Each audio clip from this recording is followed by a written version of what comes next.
নমস্কার, সকলকে স্বাগত জানাই আজকের আরো একটি নতুন এপিসোডে। আমি দীপ চ্যাটার্জি রয়েছি আপনাদের সঙ্গে।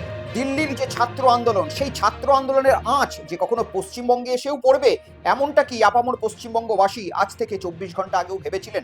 আমার তো মনে হয় না যে দিল্লির যেই আঁচ, সেই আঁচ পশ্চিমবঙ্গে এসে পড়বে, এমনটা কেউ কখনো পর্যন্ত ভেবেছিলেন। কিন্তু সেই আঁচ এসে পড়লো, এবং যে বিশাল সমাগম গতকাল শিয়ালদা স্টেশনের বাইরে থেকে ডোরিনা ক্রসিং হয়ে ধর্মতলা পর্যন্ত হলো, সেই সমাগম দেখে কার্যত দিল্লির যন্তর মন্তরের আন্দোলনও মনে হচ্ছিল যেন পশ্চিমবঙ্গের কাছে ছোট হয়ে গিয়েছে। আর এই দিল্লির আঁচটি কলকাতায় এসে পড়ার পরে এই আঁচে সব থেকে বেশি তপ্ত হয়েছে পশ্চিমবঙ্গের যারা সংবাদ মাধ্যম রয়েছে তারা। আজকে গোটা পশ্চিমবঙ্গের যে কটা চ্যানেলই স্যাটেলাইট চ্যানেল রয়েছে আপনারা খুলবেন, সেই চ্যানেলেই কার্যত একটা মরা কান্না চলছে যে সাংবাদিকদেরকে আক্রমণ করা হয়েছে। এই সমস্ত কিছু বিষয় নিয়েই আজকে বিস্তারিত প্রতিবেদন আমরা দেখব। সত্যিই সাংবাদিকদেরকে কিভাবে আক্রমণ করা হয়েছে এবং কেন সাংবাদিকদেরকে এতটা আক্রমণ করা হলো, কেন সাংবাদিকদের প্রতি এতটা জনরোষ।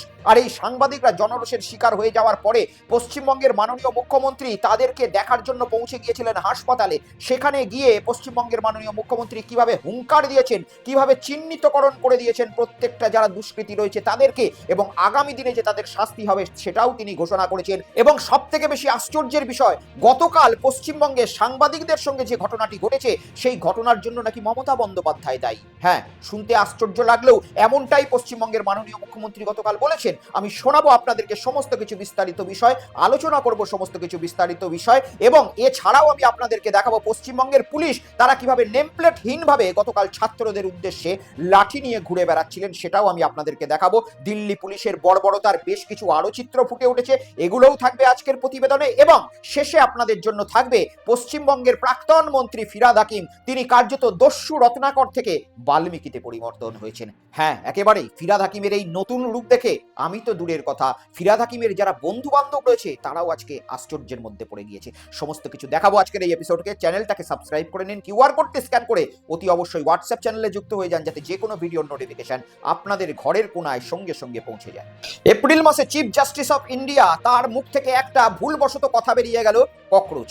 আর এই ককরোচরা যে কি ধরনের উৎপাত তৈরি করতে পারে সেটা আজকে হয়তো জলজ্যান্তভাবে উদাহরণ হিসাবে ভুক্তভোগী ভারতের প্রধানমন্ত্রী নরেন্দ্র মোদী। কারণ তিনি এখন সমস্ত কিছু ছেড়ে দিয়ে রাত্রির 12টার সময় ফেসবুক নয়, টুইটার নয়, ইনস্টাগ্রামে রিল বানাচ্ছেন। তার কারণ যুব সমাজের বেশিরভাগ সংখ্যকই কিন্তু ইনস্টাগ্রামে রাত্রির 12টার সময় অ্যাক্টিভ থাকেন, এবং তিনি ইনস্টাগ্রামের ফরম্যাটে রিল বানাচ্ছেন। এই সমস্ত কিছু দেখার পরে আজকে এটা বলতেই হবে যে ভারতবর্ষের সরকার অতি অবশ্যই এই ছাত্র আন্দোলন নিয়ে কিছুটা হলেও ব্যাকফুটে চলে গিয়েছে, এবং ছাত্ররা কোনো কিছুই কথা শুনতে নারাজ রয়েছে। বিভিন্ন জায়গায় এই আন্দোলনকে তো উৎসবে পরিণত করে দিয়েছে ভারতবর্ষের ছাত্রছাত্রীরা, কিন্তু সেটা ছিল দিল্লি, পাটনা। আর এই আঁচ কখনো কলকাতায় এসে পৌঁছাতে পারে?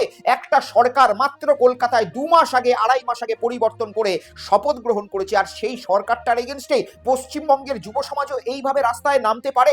এই প্রশ্নটা কিন্তু বারবার একাধিক পশ্চিমবঙ্গের মানুষের মধ্যে উকি দিয়েছিল, কিন্তু একেবারে উত্তর পাওয়া গেল গতকাল বিকাল 4টের সময়, যখন শিয়ালদার বাইরে কার্যত দিল্লির যন্তর মন্তরের থেকেও বেশি মানুষ বা বলা চলে ছাত্র সমাজ ভিড় করল বর্তমান কেন্দ্রীয় শিক্ষামন্ত্রী ধর্মেন্দ্র প্রধানের ইস্তিফার দাবিতে। দেখুন।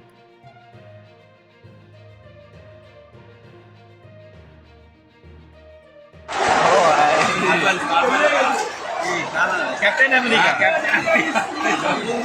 कैप्टन अमेरिका आधा उधर से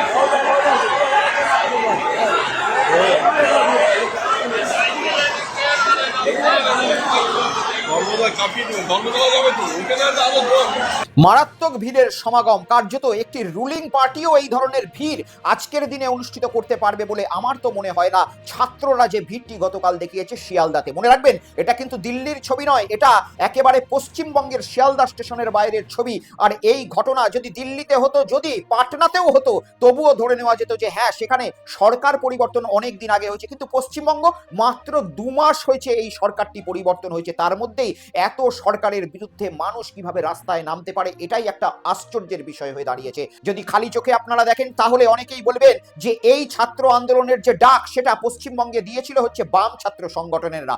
আপনারা অনেকেই দেখতে পাচ্ছেন যে সেখানে বাম ছাত্র সংগঠনের যে ফ্ল্যাগ রয়েছে সেটাও রয়েছে, কিন্তু এ কথা নিশ্চিতভাবে বলা যেতে পারে যে শুধুমাত্র বামপন্থী ছাত্র নেতারাই এই শিয়ালদা স্টেশনের বাইরের যে জমায়েত ছিল সেখানে গতকাল উপস্থিত হয়নি। সেই বামপন্থী সংগঠনরা হয়তো এই সভাকে অনুষ্ঠিত করেছিল, হয়তো এই আন্দোলনের আয়োজন করেছিল, কিন্তু সেখানে আপামোর নন পলিটিক্যাল যারা ছাত্র রয়েছে তারাও কিন্তু যুক্ত হয়েছেন। না হলে এত সংখ্যক বাম সমর্থক আজকের দিনে পশ্চিমবঙ্গে নেই, এটা সকলেই জানেন, আমিও জানি, আপনিও জানেন। তবে দিল্লির যন্তর মন্তরের ছাত্র আন্দোলন, ককরোচ জনতা পার্টির আন্দোলন যতটা পিসফুলি এতদিন পর্যন্ত গড়িয়েছিল, যতদিন না সংসদ অভিযান হয়েছে ততটা পিসফুল কিন্তু কলকাতার এই যে ছাত্র আন্দোলন সেটা কিন্তু আমরা লক্ষ্য করতে পারিনি। গতকাল বিভিন্ন টেলিভিশন মিডিয়া আমরা যখনই খুলেছি তখনই একটা ছবি বারবার আমাদের সামনে ভেসে উঠেছে, যে সংবাদ মাধ্যমের প্রতি আক্রমণ ঘটিয়েছে এই ছাত্র সমাজের যারা এই আন্দোলন সংগঠিত করেছিল। বহু টেলিভিশন মিডিয়া, বহু স্যাটেলাইট টেলিভিশন, বড় বড় মিডিয়া থেকে বহু ইউটিউব সংস্থা, তারা তো গতকাল সন্ধ্যে থেকে আজ সকাল পর্যন্ত এখনো পর্যন্ত এই ছাত্র আন্দোলনের নামে যে গুন্ডামি এই রিপোর্টারদের সঙ্গে করা হয়েছে সেইটা নিয়েই প্রতিবেদন করছে। বারবার তারা ছাত্র সমাজকে কাঠগড়ায় তুলে তাদের প্রতি আক্রমণের ছবি এখন গোটা পশ্চিমবঙ্গ জুড়ে চালাচ্ছে। আমি বেশ কিছু ভিডিও আপনাদেরকে দেখাবো যেখানে সত্যিই দেখা গিয়েছে বেশ কিছু সাধারণ ছাত্র ছাত্রী তারা কিভাবে পশ্চিমবঙ্গের যারা রিপোর্টার রয়েছেন তাদের সঙ্গে কি ধরনের দুর্ব্যবহার গতকাল করেছিল। দেখুন।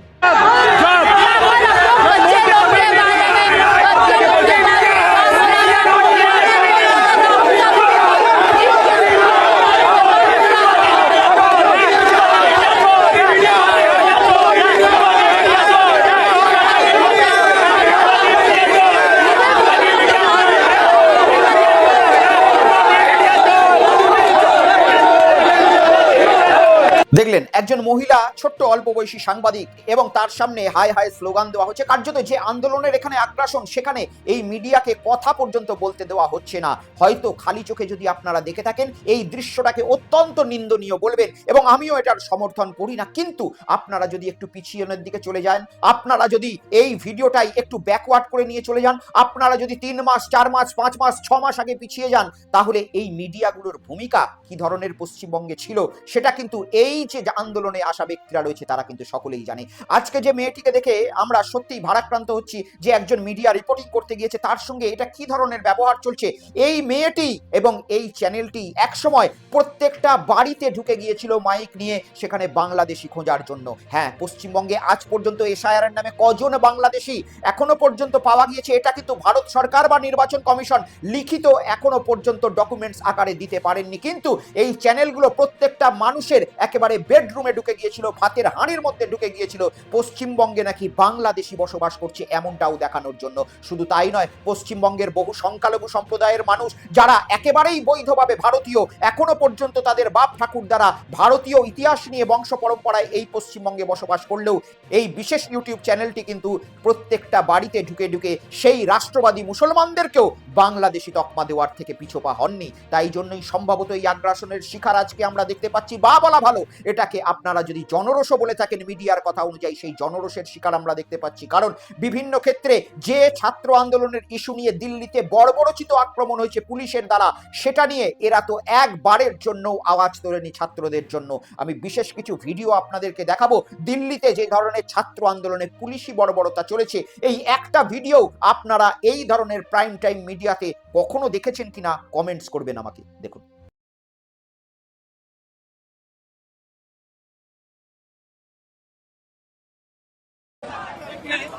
ये डंडा के पास है डंडा है मैम के पास है डंडा सरकार ये डंडा डंडा किसी लेवल की है देखिए पुलिस छुपा रही है और डंडा किसी लेवल का रॉड लेकर आए हैं लोग मारने के लिए लोगों को मारने के लिए लोग रॉड लेके आए हैं रॉड बताइए डंडा नहीं रॉड है वो দেখলেন আপনারা দিল্লি পুলিশের সেই 20 তারিখের যন্তর মন্তরে যে আন্দোলনটি সংগঠিত হয়েছিল সেইখানে এইভাবেই বর্বরচিত আক্রমণ মহিলাদের সঙ্গে ঘটেছে।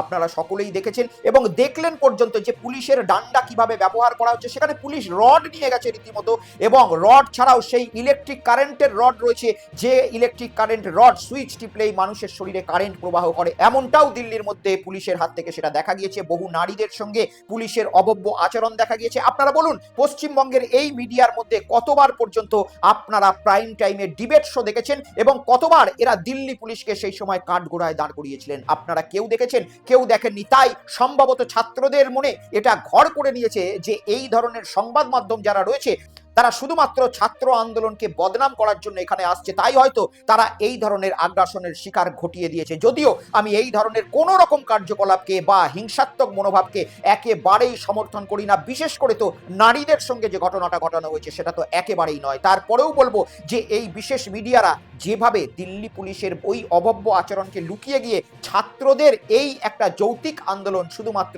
ধর্মেন্দ্র প্রধানের ইস্তিফা, সেই আন্দোলনকে বদনাম করতে গিয়ে আজকে সম্ভবত মিডিয়াও জনরোষের শিকার হয়েছে। শুধুমাত্র এই সমস্ত মিডিয়াও নয়, পশ্চিমবঙ্গের বড় বড় নামজাদা মিডিয়া, যাদের চ্যানেলে ওই কুসুম রঞ্জনদের মতো অনেক রকম সাংবাদিকরা সাংবাদিকতা করে পশ্চিমবঙ্গের বা ভারতবর্ষের দুটো ধর্মের মধ্যে বিভেদ লাগানোর চেষ্টা করে, তাদের সাংবাদিকদেরকেও কিন্তু গতকাল ঘেরাও করা হয়েছিল।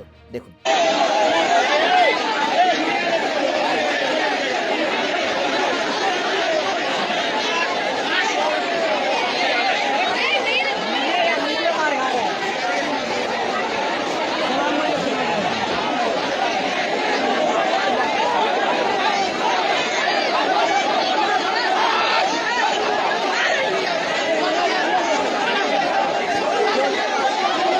হ্যাঁ, যে চ্যানেলটির রিপোর্টারের সঙ্গে এই ব্যবহারটি আপনারা দেখলেন, এটা ওই কুসুম রঞ্জনের চ্যানেলের রিপোর্টার, এবং তাদেরকে কার্যত জনতা সেইখানে একেবারেই বাজে ব্যবহার করেছে। আমি বলবো যে এটা একেবারেই জনরোষ, কিন্তু এই জনরোষ কখনোই ঘটানো উচিত নয়। এবারে অনেকেই আমাকে হয়তো বলতে পারেন এটা কিসের জনরোষ, এটা তো প্রকাশ্যভাবে আক্রমণ। তাহলে আমি তাদেরকে এটাই বলবো, যেভাবে আজ থেকে 2 মাস আগে বেশ কিছু ব্যক্তিগত আক্রমণের জন্য মানুষের মাথায় যখন ডিম ভাঙা হচ্ছিল, এই মিডিয়ারাই তো বলেছিল জনরোষ। তাহলে আজকের দিনে এটাকে জনরোষ কেন বলা হবে না? আজকের দিনে কেন এটাকে মিডিয়ার প্রতি আক্রমণই বা বলা হবে? সেটা তো আমার মনে গভীরভাবে প্রশ্ন উঠছেই। এবং আপনাদেরকেও বলবো যে আপনারা আমার এই প্রশ্নের উত্তর দিতে পারেন যে সেদিন যদি সেটা জনরোষ হতে পারে, তাহলে আজকে এটা কেন জনরোষ হবে না?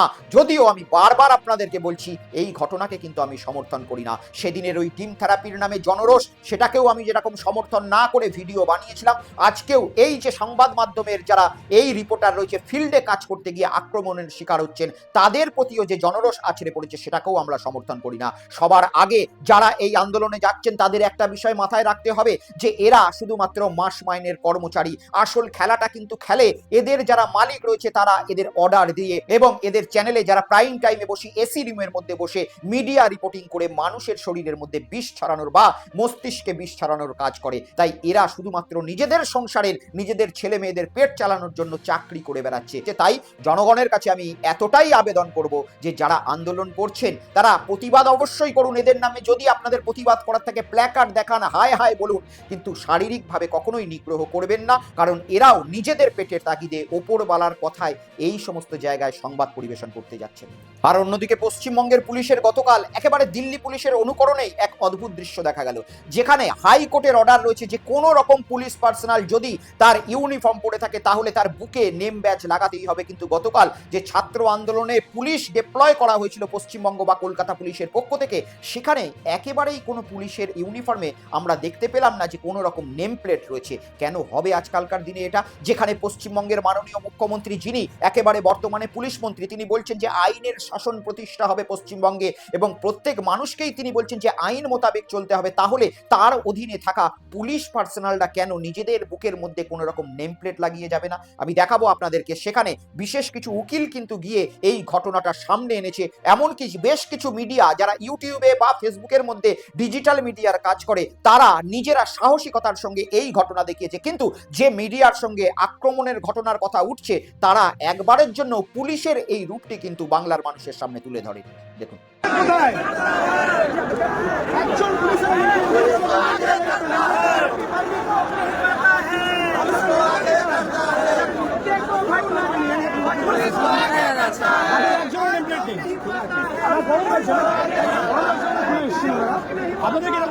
স্যার আমরা ব্লেজার পরে আছি গরমে ম্যাম।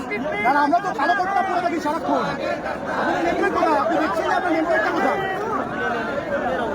আপনাদেরকে গভর্নমেন্ট থেকে স্পেসিফিক অর্ডার দিয়েছে নেমপ্লেট ছাড়া ডিউটি করার জন্য? সুপ্রিম কোর্টের গাইডলাইন আছে, মানবো না? Where is the nameplate madam? আমি একজন অ্যাডভোকেট হিসেবে জিজ্ঞেস করছি আপনাকে, আপনাদের নেমপ্লেট কোথায়? উইদাউট নেমপ্লেট কেন আপনারা ডিউটি করছেন?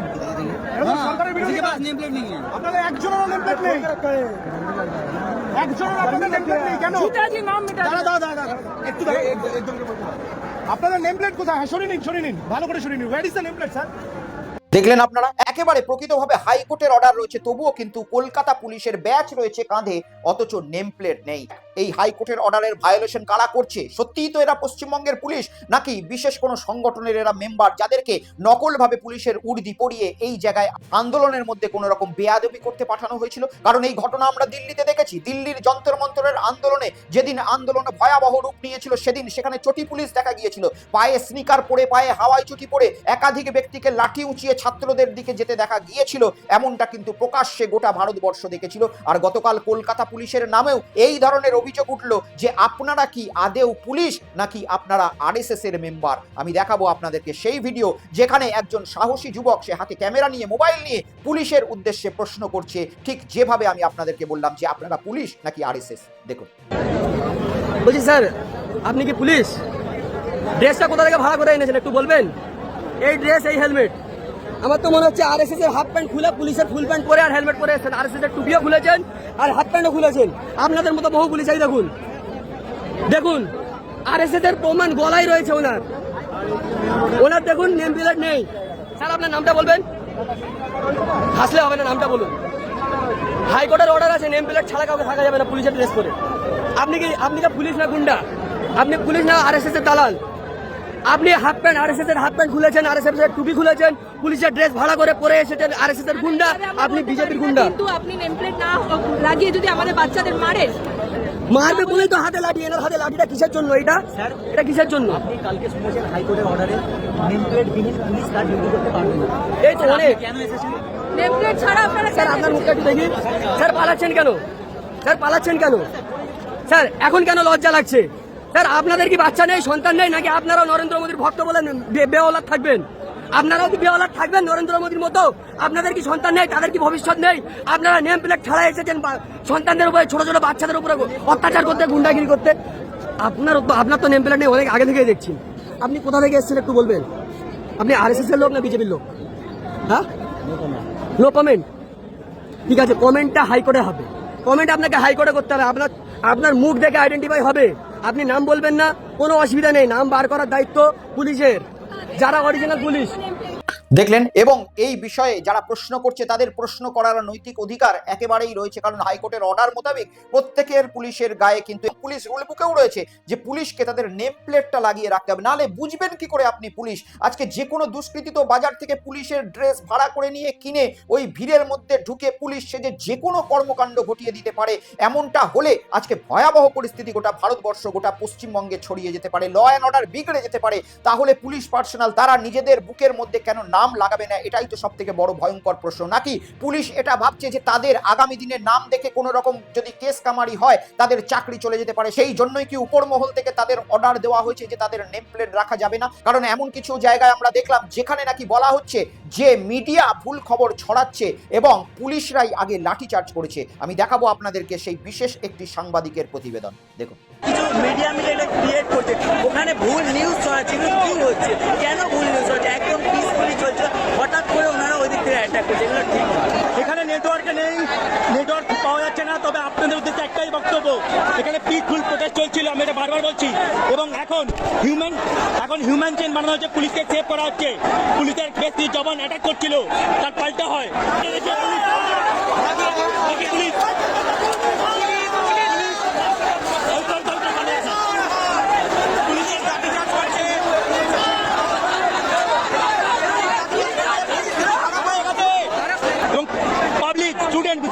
হিউম্যান চেইন বানিয়ে পুলিশকে বাজাচ্ছে। সেখানে এই অ্যাটাক ঠিক হয়নি, করা উচিত হয়নি। এই অ্যাটাক কেন পুলিশ অ্যাটাক করবে এইভাবে? পিসফুল প্রোটেস্ট চলছিল, পিসফুলি প্রোটেস্টটা হচ্ছিল, হঠাৎ ওনারা অ্যাটাক করলেন। এগুলো কি ঠিক? আমাদের মধ্যে লোকেদেরকে মারছে, লোকেরা বসে পড়ছে। এগুলো কি ঠিক? দিল্লি বিহারের মতো আবার এখানেও করছে। আমি তো ওটাই বলছি, এগুলো ক্রিয়েট করা হচ্ছে। এগুলো কিছু মিডিয়া মিলে এটা ক্রিয়েট করছে, ওখানে ভুল নিউজ ছড়াচ্ছে। এগুলো কি হচ্ছে? কেন ভুল নিউজ ছড়াচ্ছে? একদম পিসফুলি চলছে, হঠাৎ করে ওনারা ওই দিক থেকে অ্যাটাক করছে। এগুলো ঠিক নয়, এগুলো একদমই ঠিক নয়। অ্যাকচুয়ালি যা ভিড় চলছিল, যেভাবে খুব পারাপার হচ্ছিল, যার জন্য আমি মাইক টাইপ সব ব্যাগে ঢুকিয়ে দিয়েছি। জাস্ট আমি আমি এখানে কভার করার চেষ্টা করছি, একটু দেখানোর চেষ্টা করব যে সেইভাবে ছাত্ররা কিন্তু প্রথমে কিচ্ছু করেনি, স্টুডেন্টরা কিচ্ছু করেনি এবং তাদের উপর অ্যাটাক হয়, টিয়ার গ্যাস ছোড়া হয়। ছাত্ররা প্রোটেস্ট করেছিল পিসফুলি, কি দোষ করেছিল তারা? আসল ঘটনা কি এটা তো একমাত্র গণতন্ত্রের যারা প্রকৃত চতুর্থ স্তম্ভ তারাই দেখাতে পারবে, কিন্তু আজকে সাংবাদিকতা এমন জায়গায় পৌঁছে গিয়েছে যে কোনো মানুষই আর রাস্তার মধ্যে সাংবাদিককে বিশ্বাস করতে চাইছে না। সকলেই সাংবাদিকদের দেখলেই কেমন একটা সেই কুকুরের মতো ব্যবহার করছে। আজকে পশ্চিমবঙ্গ বলুন, ভারতবর্ষ বলুন, এটাই আজকে বাস্তবে প্রকৃত অবস্থা হয়ে গেছে, যেটা অত্যন্ত দুঃখকর এবং গণতন্ত্রের জন্য অত্যন্ত হানিকারক। যাই হোক, এই সমস্ত ঘটনায় যে সমস্ত সাংবাদিকেরা আক্রমণের শিকার হয়েছেন তাদেরকে কিন্তু দেখতে হাসপাতালে পৌঁছে গিয়েছিলেন পশ্চিমবঙ্গের মাননীয় মুখ্যমন্ত্রী শুভেন্দু অধিকারী, এবং সেখান থেকে শুভেন্দু অধিকারী তিনি যে গর্জনটি দিলেন এবং প্রত্যেকটা সাংবাদিকদের পাশে থাকার আশ্বাস দিলেন এবং প্রত্যেকটা সাংবাদিককে এই কথাই বললেন যে এই ঘটনার সঙ্গে যারা যুক্ত রয়েছে তাদেরকে প্রকৃত শাস্তি দেবেন, উচিত শিক্ষা দেবেন, যেটা একেবারেই আইনের আওতায় মেনে মাননীয় মুখ্যমন্ত্রী করতেই পারেন, সেটা তার ল অ্যান্ড অর্ডারের বিষয়। কিন্তু এই ঘটনার সঙ্গে গতকাল যে সাংবাদিকদের সঙ্গে ঘটনা ঘটেছে সেই ঘটনার পেছনে যে প্রাক্তন মুখ্যমন্ত্রী মমতা বন্দ্যোপাধ্যায়ের হাত থাকতে পারে বা তার উস্কানি থাকতে পারে, এমনটাও একটা ইঙ্গিত তিনি কিন্তু গতকাল দিয়েছেন। আমি শোনাবো মাননীয় মুখ্যমন্ত্রী শুভেন্দু অধিকারীর সেই বক্তব্য। দেখুন। করেছি, মার্ক করেছি, এদের সঙ্গে নিটের কোনো সম্পর্ক নেই। আগের প্রাক্তন মুখ্যমন্ত্রী যিনি এখানে হেরেছেন তিনি বারবার বলেন না শুক্রবার তো ওরা একটু করবে, তাই আজকে সাংবাদিকরা আক্রান্ত হয়েছেন। আমি আপনাকে বলি ওসব ছাড়ুন, শুক্রবারীরা যারা করেছে চিহ্নিত হয়ে গেছে। কয়েকটা দিন অপেক্ষা করুন, এদের কি করতে হয় আমি জানি।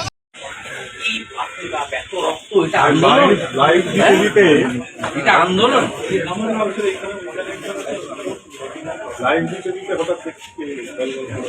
নিচের আন্দোলন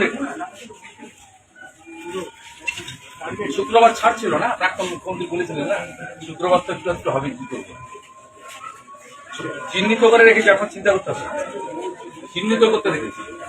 পুলিশ আজকে যে ধৈর্যের পরিচয় দিয়েছে আমার বলা ছিল। সাংবাদিকদের সঙ্গে এই ধরনের ঘটনা এবং তড়িঘড়ি মাননীয় মুখ্যমন্ত্রী তিনি কিন্তু ছুটে চলে গেলেন হাসপাতালে, সাংবাদিকদের পাশে থাকার বার্তা দিলেন। বেশ ভালো একটা ছবি আমরা দেখতে পেলাম এবং সেখানে প্রত্যেকটা যারা সাংবাদিক রয়েছেন তাদের সঙ্গে মাননীয় মুখ্যমন্ত্রী স্বাস্থ্যের খবর নিলেন, খুব ভালো কথা। কিন্তু এই ঘটনার পেছনে একটা জিনিসই আমাদের মাথায় আজকে ঢুকছে না, যে এই ঘটনার সঙ্গে প্রাক্তন মুখ্যমন্ত্রীর কি যোগ থাকতে পারে। প্রাক্তন মুখ্যমন্ত্রী একসময় বলতেন যে শুক্রবারে বিশেষভাবে ছাড় দেওয়া হবে, সেই জন্যই শুক্রবারে এই ঘটনা ঘটানো হয়েছে। কিন্তু আজকের দিনে তো প্রাক্তন মুখ্যমন্ত্রীর রাজত্ব চলছে না, আজকের দিনে তো বর্তমান মুখ্যমন্ত্রীর রাজত্ব চলছে। আর তারপরেও সেই বিশেষ শুক্রবারীরা কিভাবে এই ধরনের ঘটনা ঘটিয়ে চলে গেল, সেটার জন্য তো প্রশ্ন মমতা বন্দ্যোপাধ্যায়ের দিকে করলে চলবে না, সেটার জন্য তো প্রশ্ন পশ্চিমবঙ্গের বর্তমান সরকার বা বর্তমান মুখ্যমন্ত্রীর দিকে করতে হবে। আজও কি তাহলে পশ্চিমবঙ্গ সরকার বা পশ্চিমবঙ্গবাসীর মধ্যে প্রাক্তন মুখ্যমন্ত্রীর ইনফ্লুয়েন্স রয়েছে? এই কথাটা কি মানছেন রাজ্যের বর্তমান মুখ্যমন্ত্রী শুভেন্দু অধিকারী? জানি না তিনি ঠিক কি বিষয় নিয়ে বলতে চেয়েছেন, কিন্তু এই বিষয়টা যদি তিনি বলে থাকেন তাহলে তার সরকারের পক্ষে চিন্তার বিষয় যে একটি রানিং সরকারের মধ্যে পূর্বতন সরকারের মুখ্যমন্ত্রীর কোন রকম ইনফ্লুয়েন্স থাকতে পারে। তবে এইসব ঘটনার পরে আমি আপনাদেরকে এক আশ্চর্যের জিনিস দেখাবো, যা পশ্চিমবঙ্গের ইতিহাসে কোনোদিনও ঘটেনি। পশ্চিমবঙ্গ তো দূরের কথা, ভারতবর্ষের ইতিহাসে কোনোদিনও ঘটেনি। এতদিন পর্যন্ত রাজনৈতিক ক্ষেত্রে আমরা এটাই দেখে এসেছি যে সরকার পক্ষ একদিকে থাকে তো বিরোধী পক্ষ আর একদিকে, মানে সরকার পক্ষ যদি বলে এখন এটা দিন, তাহলে বিরোধী পক্ষ এখন বলবে এটা রাত। এটাই এতদিন পর্যন্ত ভারতবর্ষের যে রাজনীতি রয়েছে সেটারই উদাহরণ হয়ে দাঁড়িয়েছিল। আর সেই জিনিসই আমরা এতদিন দীর্ঘদিন দেখে এসেছি। এই যে দিল্লিতে এডুকেশন মিনিস্টারের সঙ্গে পাশে দাঁড়াচ্ছেন ভারতবর্ষের প্রধানমন্ত্রী, তো যারা ছাত্র রয়েছে তাদের পাশে কারা দাঁড়াচ্ছেন? অরবিন্দ কেজরিওয়াল বা লোকসভার বিরোধী দলনেতা রাহুল গান্ধী। কিন্তু পশ্চিমবঙ্গের ক্ষেত্রে বাস্তবটা একেবারেই আলাদা। পশ্চিমবঙ্গে গতকাল জার্নালিস্টদের দেখতে বা যারা মিডিয়ার বন্ধু আক্রমণের শিকার হয়েছেন তাদের দেখতে হাসপাতালে পৌঁছেছিলেন পশ্চিমবঙ্গের রাজ্যের মাননীয় মুখ্যমন্ত্রী শুভেন্দু অধিকারী। ঠিক তারই পিছনে পিছনে হাসপাতালে পৌঁছে গিয়েছিলেন পশ্চিমবঙ্গের বিরোধী দলনেতা ঋতব্রত বন্দ্যোপাধ্যায়। এক অদ্ভুত কেমিস্ট্রি চলছে পশ্চিমবঙ্গে, যেখানে সরকার এবং বিরোধী পক্ষ বিধানসভার তারা দুজনেই কার্যত মনে হয় মিশে গিয়ে একাকার হয়ে গিয়েছেন, যেখানে সরকার পক্ষ যেটাই বলছেন বিরোধী পক্ষেও বিধানসভার ঠিক একই সুরে গান গাইছেন। যখন ছাত্র সমাজের পাশে দেশের সমগ্র বিরোধী দল, ঠিক তখনই পশ্চিমবঙ্গের বিরোধী দলনেতা ঋতব্রত বন্দ্যোপাধ্যায় ছাত্র সমাজের বিপক্ষে দাঁড়িয়ে পশ্চিমবঙ্গের মাননীয় মুখ্যমন্ত্রী শুভেন্দু অধিকারীর পিছনে পিছনে পৌঁছে গেছেন হাসপাতালে। ছবি তো আপনারা রীতিমতোই দেখতেই পাচ্ছেন আপনাদের স্ক্রিনে। এর আগের 5টা বছর একবার মনে করে দেখুন, পশ্চিমবঙ্গে যাই ঘটেছে, অর্থাৎ সেই সময়কার তৎকালীন সরকার যে কাণ্ডটাই করেছে তারই বিরুদ্ধে কিন্তু শুভেন্দু অধিকারী তখন বিরোধী দলনেতা ছিলেন। গোটা পশ্চিমবঙ্গে একেবারে এদিক থেকে ওদিক দৌড়ে বেরিয়েছেন, এমনকি বিধানসভাও তিনি সরগরম করে রাখতেন। ঠিক উল্টোটা এই পশ্চিমবঙ্গের বিধানসভায় কিন্তু হচ্ছে না। এই পশ্চিমবঙ্গের বিধানসভায় মাননীয় মুখ্যমন্ত্রী এমন একজন বিরোধী দলনেতার আবিষ্কার করেছেন, যে বিরোধী দলনেতা কার্যত পশ্চিমবঙ্গের বিধানসভার যে সংজ্ঞা সেটাই পাল্টে দিতে চলেছেন। এবং ভারতবর্ষের যে সংবিধানের একটা মিষ্টতা ছিল, যে সরকার পক্ষ থাকলে তার একটা বিরোধী পক্ষেও থাকবে, যাতে সরকারের বিরুদ্ধে যে কোনো ধরনের আন্দোলন সংগঠিত হলে বিরোধী দলনেতা সেই সমস্ত আন্দোলনের পথপ্রদর্শক হয়ে দাঁড়াবেন। কিন্তু এই জায়গায় সবটাই উল্টে গিয়েছে। এখন বিরোধী দলনেতা কার্যত পশ্চিমবঙ্গের মাননীয় মুখ্যমন্ত্রীর একদম ডান হাতের মতো ব্যবহার করছেন, এবং তিনি যে সুরে পশ্চিমবঙ্গে কথা বলছেন ঠিক সেই সুরটাই বিরোধী দলনেতাও প্রয়োগ করছেন। অথচ এই বিরোধী দলনেতা ঋতব্রত বন্দ্যোপাধ্যায় এখনো পর্যন্ত 2.5 মাস হয়ে গিয়েছে বিরোধী দলনেতা হয়েছেন, কিন্তু না হকার উচ্ছেদ নিয়ে কোনো কথা বলেছেন, না ছাত্রদের যে প্রশ্নপত্র ফাঁস হয়েছে সেই নিয়ে কোনো কথা বলেছেন, না এখনো পর্যন্ত নিট কেলেঙ্কারিতে যারা নিজেদের জীবন ত্যাগ করে দিয়েছেন তাদের জন্য কোনো কথা বলেছেন। তাহলে কি ধরনের বিরোধী দলনেতা সেটা তো আজকে পশ্চিমবঙ্গের মানুষ বুঝতেই পাচ্ছেন। এবং শুধু তাই নয়, তিনিও এটা বুঝতে পারছেন। তাই জন্যই তো যখন তিনি ফেসবুকে পোস্ট করছেন, দেখুন নিচে কমেন্ট সেকশনটিকে তিনি অফ করে রেখে দিয়েছেন, যাতে মানুষের যে ক্ষোভের বহিঃপ্রকাশ সেটা তার ফেসবুকের মধ্যে না পড়ে। আর শুধু ঋতব্রত বন্দ্যোপাধ্যায় নয়, এই সমস্ত ঘটনায় যুক্ত যত বিরোধী দলনেতার আন্ডারে থাকা বিধায়ক রয়েছেন তারা সকলেই কিন্তু একেবারে সরকার পক্ষের যারা নেতা রয়েছেন তাদের প্রশংসায় পঞ্চমুখ। আমাদের রাজ্যের ফিরহাদ হাকিম, যিনি একসময় ছি ছি ছি এই কথা বিজেপির এগেনস্টে প্রয়োগ করেছিলেন, মনে নেই আপনাদের? দেখুন একবার। ছি ছি ছি, অন্যায় অন্যায়, পাপ পাপ পাপ, বিজেপির হাতে মুসলমানের সম্মান বিক্রি করে দেবার ষড়যন্ত্র করছে। এত বড় অন্যায় যে আমার ধর্ম টাকাই বিক্রি করে দেব। আমি চিনি এটাকে, সেই জন্য এইখানে বসে ওকে সাসপেন্ড করেছিলাম, পার্টি থেকে দূর করে দিয়েছিলাম। একে কি ভাষায় করব? শুধু বেঈমান বললে কম বলা হবে। আর যারা এখনো ওর সাথে ছিলেন তারা এবার বোঝবার চেষ্টা করুন কি জিনিস এটা। ফিরহাদ হাকিমের সেই বিখ্যাত মন্তব্য, এই মন্তব্যটি তিনি করেছিলেন যে সময় ওই হুমায়ুন কবির তৃণমূল কংগ্রেসে থাকাকালীন সাসপেন্ড হতে হয়েছিল, এবং হুমায়ুন কবিরের সঙ্গে বিজেপির একটা চক্রান্তের আভাস গোটা পশ্চিমবঙ্গের মধ্যে ছড়িয়ে পড়ছিল। ঠিক সেই সময় প্রেস কনফারেন্স করতে গিয়ে এই বাক্যটি ব্যবহার করেছিলেন। কিন্তু আজকে পশ্চিমবঙ্গের মানুষ দেখছে, বিধানসভায় দাঁড়িয়ে তিনি রাজ্যের মন্ত্রী অগ্নিমিত্রা পালের সম্বন্ধে কি ভূয়সী প্রশংসা করছেন। পারলে তিনি অগ্নিমিত্রা পালকে পশ্চিমবঙ্গ বিধানসভায় মমতা বন্দ্যোপাধ্যায়ের রূপ দেখতে পাচ্ছেন, এমনটাও ঘোষণা করে দিতে পারতেন। দেখুন, আপনাদের সমর্থন করে বলার চেষ্টা করছি, আপনি জোর করে আমাকে বিরোধী বানাচ্ছেন। আমি তো সব থেকে আগে যেটা বলবো, উনি যে এফোর্টটা নিয়েছেন, নগরায়ণের জন্য যে এফোর্টটা নিয়েছেন, যেভাবে দৌড়চ্ছেন সারা দিন রাত, যেভাবে প্রত্যেকটা জায়গায় গিয়ে পৌঁছে যাচ্ছেন, যেভাবে প্রবলেমগুলোকে ফেস করছেন, এটা হয়তো আমিও কোনোদিন করিনি যেটা উনি করছেন, তাই ওনাকে ধন্যবাদ জানাই। দেখুন, অগ্নিমিত্রা পাল রাজ্যের একজন মাননীয় মন্ত্রী, তিনি খুব সুন্দর কাজ করছেন, সমস্ত কিছু আমরা ধরে নিলাম, কিন্তু সেই কথাটা বিজেপির লোক বা বাংলার সাধারণ মানুষ বলছেন না। এই কথাটা বিধানসভায় অগ্নিমিত্রা পালকে মাখন লাগানোর জন্য, বা সম্ভবত ওই তারাতলার বিল্ডিং কেলেঙ্কারিতে যেভাবে এই ফিরহাদ হাকিমের নাম এসেছিল সেখান থেকে বেঁচে থাকার জন্য, ইডি সিবিআই থেকে বেঁচে থাকার জন্য কি ধরনের বিরোধী দল হয়ে আজকে পশ্চিমবঙ্গে শাসক দলের মন্ত্রীর বিধানসভার মধ্যে প্রশংসায় ভরিয়ে দিচ্ছে। আমি জানি এই কথা নিশ্চিত অগ্নিমিত্রা দেবী তিনিও বুঝতে পারছেন যে তাকে মাখন লাগানোর চেষ্টা করছেন, আর পশ্চিমবঙ্গের যারা বিজেপির সমর্থক রয়েছেন তারাও মনে মনে ভাবছে যে কাদের বিরুদ্ধে আমরা এতদিন প্রচার করছিলাম, আজকে তারাই তাদের নেতাদের প্রশংসা করে তাদের দলের মধ্যেই চুপি চুপি বসে রয়েছে। তাই বিজেপি কর্মীদের কাছেও এটা যথেষ্ট কষ্টের, এবং তৃণমূল কংগ্রেসের কর্মীদের কাছেও যথেষ্ট কষ্টের, কারণ তৃণমূল কংগ্রেসের ভোটাররাই এই ফিরহাদ হাকিমকে একসময় ভোট দিয়েছিলেন। আর আজকে এরা যেভাবে হয়তো নিজেদের সেই সম্পত্তি বাঁচানোর জন্য, হয়তো আমি ব্যবহার করছি কারণ নির্দিষ্ট তথ্য প্রমাণ আমার কাছে নেই, যেভাবে ব্যবহার করছে পশ্চিমবঙ্গের প্রত্যেকটা মানুষ এই ধরনের রাজনীতিবিদদেরকে আর আগামী দিনে দেখতে চায় না, এ কথা বলাই যেতে পারে। আজকের এপিসোড এই পর্যন্তই রইল, কিন্তু এই এপিসোড শেষ করার আগে আমি আবার বলবো যে পশ্চিমবঙ্গের প্রত্যেকটা সাংবাদিকদের সঙ্গে যে ধরনের ব্যবহার করা হয়েছে আন্দোলনের নামে সেটা অবশ্যই নিন্দনীয়, কিন্তু এই সংবাদ মাধ্যমও যেভাবে নিজেদের নগ্ন রূপ বারবার প্রকাশ করেছে, সাধারণ মানুষের কথা না বলে যেভাবে নিজেদের স্বার্থের জন্য কাজ করে এসেছে তার জন্য সম্ভবত এই আগ্রাসন বা ওই মিডিয়ার কথায় জনরোষ। সকলে ভালো থাকবেন, সুস্থ থাকবেন, দেখা হবে আপনাদের সঙ্গে আবার পরবর্তী এপিসোডে। ততক্ষণে দেখতে থাকুন বেঙ্গল পালস উইথ দীপ, সত্য যেখানে রং দেখে না। নমস্কার।